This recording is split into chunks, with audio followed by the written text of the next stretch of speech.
Well, today, the future of Ukraine peace talks really running up against the clock. Just moments ago, we heard from President Trump, who was asked about remarks from Secretary of State Marco Rubio when he said the U.S. would need to decide, quote, within days whether an end to the war is in fact possible, adding that if not, the U.S. would, quote, move on. As I noted, the president was just asked about this. Here's what he had to say. Yeah, very shortly. How many days is that? No specific number of days, but quickly. We want to get it done. If for some reason one of the two parties makes it very difficult, we're just going to say you're foolish, you're fools, you're horrible people, and we're going to just take a pass. Joining me now, CNN military analyst, retired Air Force Colonel Cedric Leighton. Colonel Leighton, always good to have you with us. We also heard the president say when he was asked, in some questioning there, asked about Rubio's comments, he said in terms of the timeline you heard in there, he said he's looking for enthusiasm from both sides to end this war. It seems there's certainly a fair amount of enthusiasm on Ukraine's part. What do you think he means when he says he's looking for enthusiasm on the part of Russia? Russia does appear to be dragging their feet a bit. Yeah, they certainly do, Erica. And, it's one of those areas where, to look for enthusiasm is kind of an odd term to use in a situation like this. I think what he means is perhaps commitment.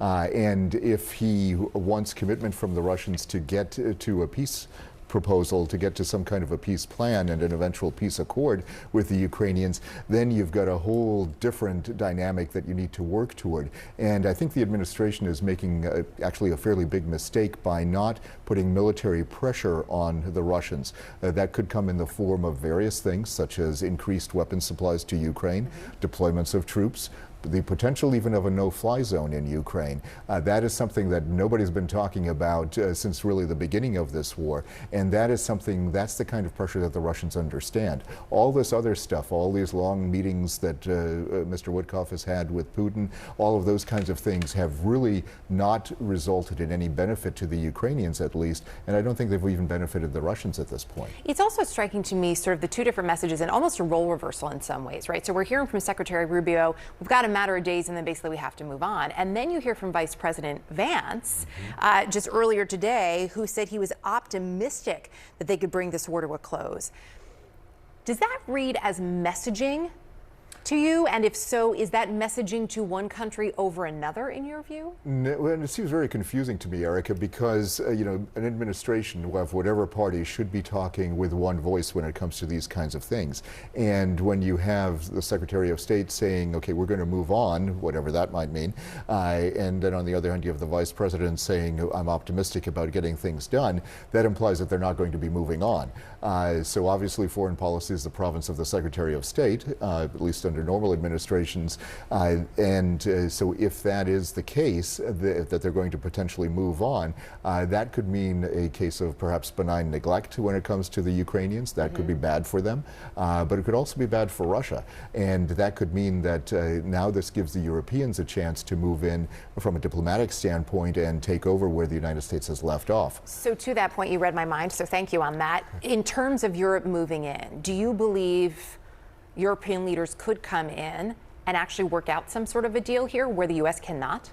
Well, diplomatically, I think they might be able to. One of the key things, though, to think about is the Russians actually trust Trump more than they do the Europeans. So although most Americans even, and certainly most Europeans, support the idea of Ukraine and support Ukraine's diplomatic position in this war because we see Russia as the aggressor, the Russians are far more comfortable with the Trump position. And if they let that slip by, they're going to actually lose a potential advantage that they have. But the Russian side will lose that advantage on the diplomatic front, and that could be critical for them to basically consolidate the gains that they've had and potentially even gain more. And so for them, this would potentially be a dangerous situation, and it could result in those gains being reversed either militarily eventually or diplomatically. It is remarkable to be at this point, right? And to now be looking at, is this sort of the next 48 hours? Is this what we have to work with? Yeah, we'll be watching. Always appreciate your insight, your expertise, and nice to see you in person. Thank you so much, Erica. Great to be with you. Our U.S. security correspondent Kylie Atwood joins us from Washington with a closer look. And to add to confusion, Kylie, you have the vice president saying that he remains optimistic about a resolution to the war. Is there any statement that we've heard from the White House in response? Not yet. We haven't heard from the White House beyond what we have continually heard, of course, from President Trump, that he wants to bring an end to the Ukraine war quickly. But it's clear that their patience is growing thin from those comments that the Secretary of State made just after meeting, we should note, with Europeans and Ukrainians over what to do next to try and bring a close to the Ukraine war. The Secretary of State shared with the Ukrainians and the Europeans the general framework that the U.S. has laid out for a peace plan. We're also told from the State Department that in a phone call with the Russian Foreign Minister Lavrov, ready to punish them more, to get to some kind of peace deal or to impose consequences for invading Ukraine. But certainly, if I were President Zelensky and if I were sitting in Kyiv, I would be quite nervous, because we have heard the Trump administration erring on the side of the Russian talking points. And actually yesterday, President Zelensky accused Steve Witkoff, who has become the primary intermediary with the Russians, of adopting the Russian narrative and saying that that's really troubling. And that's something that we hear behind the scenes as well. And of course, there was that blow up in the Oval Office between President J.D. Vance and President Zelensky. We've heard President Zelensky very afraid that the Americans are taking more of the Russian position than their own. But really, we have to keep such a close eye on what's going to happen over the next few days, because if the Americans do pull back, we don't know what that. Before I even arrive at the Oval Office, I will have the disastrous war between Russia and Ukraine settled. And it will take me no longer than 1 day. If I'm president, I will have that war settled in 1 day, 24 hours. Do you remember that? That was back when he was on the campaign trail. Donald Trump was vowing that if elected, he would broker the end of the Russia-Ukraine war on day 1 of his administration. And I checked my notes. We're on day 88. And Secretary of State Marco Rubio is saying that the United States is ready to move on from peace talks between Ukraine and Russia if there is no clear progress in the coming days, telling reporters, quote, "We're not going to continue with this endeavor for weeks and months on end." Trump echoed that sentiment when asked about it in the Oval Office today. If for some reason one of the two parties makes it very difficult, we're just going to say you're foolish, you're fools, you're horrible people, and we're going to just take a pass. But hopefully we won't have to do that. No, Marco is right in saying it. We want to see it end. Joining me now is Ivo Daalder, former U.S. ambassador to NATO. Mr. Ambassador, I was really struck by these comments from Secretary Rubio, because they came after he's in Paris and after these long talks in Paris about brokering peace. He went on to say in those remarks that we need to figure out here and now, within a matter of days, whether this is doable in the short term, because if it's not, then I think we're just going to move on. What does move on mean? I guess it means just ignoring what's happening and declaring defeat. The president said he was going to solve this problem even before inauguration. Of course, he didn't do it. It is not surprising, by the way, that he wasn't able to do this, because he has misunderstood the nature of this conflict from day one. He continues to believe that Ukraine is at fault, that somehow if he can just put the strong arm on Ukraine, this war will end. The problem is Ukraine's not at fault. Russia is. Russia attacked Ukraine, and that is what is causing this war to continue. Russia hasn't finished. It hasn't been able to achieve what it set out to achieve, and it wants to continue the war. And rather than doing what he should have done all along, which is to help the Ukrainians and put pressure on the Russians, he's embraced the Russians and put pressure on Ukraine. That was never going to work. Now that it doesn't work, he's moving on. He's trying to do something else and hope that everybody forgets that this is yet one more promise he's not about to fulfill.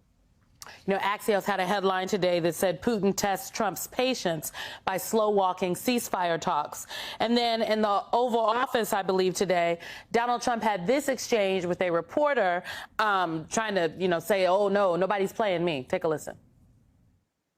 Do you think Russia's playing you? No, nobody's playing me. I'm trying to help. That was not in the Oval Office. That was in the White House. Do you think the president is being played? I think so. I mean, he just doesn't understand and doesn't want to understand what this conflict is about. This conflict is about the reality that Russia under Vladimir Putin has wanted to upset the order that was created after the end of the Cold War, in which the countries of the Soviet Union became independent, in which Russia recognized the borders of Ukraine, and he's never accepted that. And he's trying to use military force to change it, to subjugate Ukraine, to make Russia a larger country, and in fact to push back NATO from East European countries and change the status quo. That's what this is about. And Donald Trump, who yesterday said was in his first term that Putin saw him as the apple of his eye, just hasn't understood that Putin here has a real goal. And he keeps on saying that Vladimir Putin wants peace. No, he doesn't want a peace. He wants the subjugation of Ukraine. So if he doesn't understand that, whether he's being played or not doesn't really matter. The reality is he's not bringing peace any closer. And I think he's just declaring defeat without, as in usual, saying so out loud. You know, when I hear Donald Trump talk about making Canada the 51st state, taking Greenland, taking control of the Panama Canal, I hear echoes of what Vladimir Putin was saying prior to and in the immediate aftermath of invading Crimea, prior to and in the immediate aftermath of the current war that is being waged in Ukraine. And to me, that says that you know, sovereignty, rules-based international order, all of these things that we just kind of collectively agreed to, respecting the borders of another country, the fundamental values of what a democracy is, that our current U.S. president, he doesn't necessarily see it that way. So the reverberations of the brilliant maneuvers of Zelensky are still playing out because Trump wanted to do his entire bending of the knee to Putin in Russia in the shadows. Because again, Trump is not the brightest man. Trump doesn't have a lot of shame, but he doesn't have absolutely zero shame. He has an teensy bit of shame, and he knew that it made him look bad, and it would make him look bad in history for him to so brazenly bend the knee to Putin. And so he was going to have this very nice meeting with Zelensky and hum and ha about it, but then it went too far. And it instantly exposed the entire plan Trump had. And instantly, the entire world started paying more attention. And so tonight, the news that we're getting, right, the leaks that we're getting from Trump and his people about maybe backing away, that only happens because of the dog-nosed determinism, the hard-nosed determinism of Zelensky and others, of course, but of him as the leader, making sure that he's going to expose the dirty deals that Trump is trying to make behind closed doors. That's the only reason this is happening. The only reason we're getting any news at all are the brilliant maneuvers of Zelensky. Because if it wasn't for that White House meeting and him, you know, reestablishing the friendships with world leaders and with American leaders that aren't in the Trump cult, we would have heard 6 months from now, just in the middle of one random morning, maybe in the middle of a night, Friday night, in like August, that like Russian flags would be running up the flagpole at Kyiv, right? Literally, and it was like, well, and that was Trump's doing, and we wouldn't know anything because the plan was all done in secret. Well, Donnie, your secret evil plan is being exposed, and there's a chance it could fail because of it.